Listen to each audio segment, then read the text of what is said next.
syempre guys, syempre ako may entry din ako. Baka sabihin nyo, dahil ako yung ano dito, di ba? Yung host eh. Ayan. Ang ating last but not the least, jojowain o tatrapahin. Again, disclaimer, ang lahat ng ito ay pawang lang, katuwaan. Oo. Okay. Yung una, Melvin. Yan. O, yun, number 1. Melvin Joseph Cunana. Oo, sino ba siya? O, Jojowain. ayan, ito basahin mo natin siya. Sige. Ikaw, Ian, basa mo. Familiar face.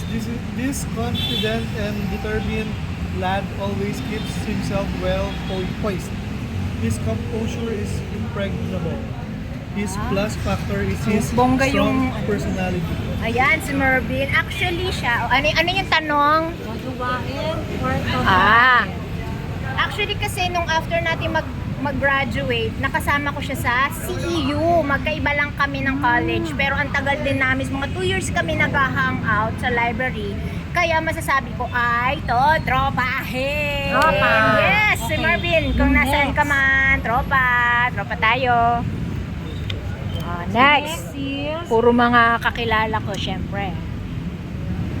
Si Francis Vale Ilagan. O, go. Okay. Sino ba siya? Si Francis B. Ilagan. Basahin mo, Ian. What's the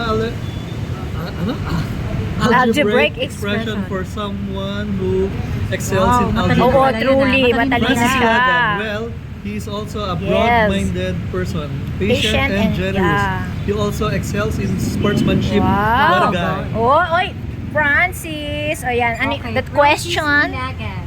Tropa or jojowain? Ayan, matagal ko rin nasama yan si Francis kapag meron akong, kasi hindi ako magaling sa math. Pag meron akong mga algebra na problema sino ba yun, si Ma'am Pagsugiron. Pagsugiron. Kay Francis agad ako tumatakbo kasi halos magka-seatmate kami. Kaya si Francis ay tropahe.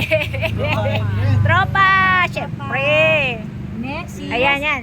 Gareth. Ayun, si Garen. Go, sino ba siya? Ayan. Sino ba siya? Basahin mo siya. Basahin. Jared Rigodan, Yan. one of the campus idols of the senior level.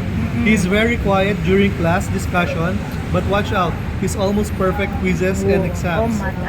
He's the best example of the saying, silent water runs Yo, deep. matalino. Ang mga gusto ni kasi matatalino. Hindi, question. Ano yung question? Okay.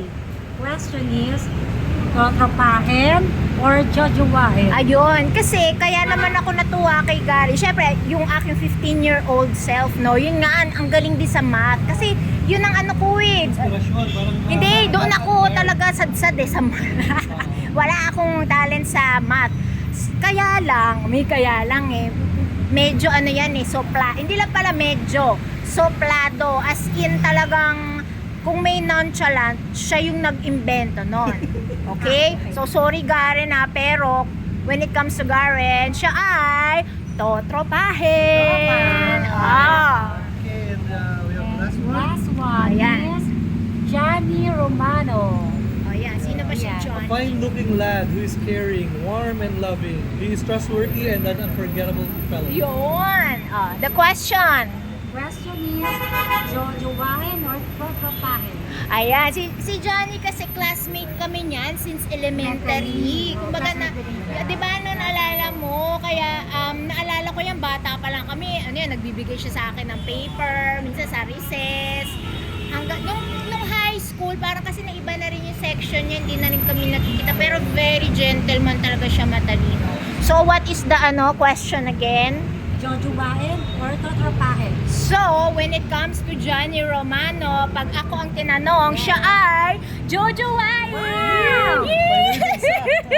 Uy, sorry sa jowa mo, katuwaan lang yan. Oo Wag nga. kayong seryoso. So guys, kung gusto nyo mag-join sa aming challenge, sabihan nyo lang kami. Anyway, pampasaya lang guys. Wag yung seryoso. Wag masyadong uptight. O, ayan ha. Kita-kita tayo sa ating reunion. Bye! Thank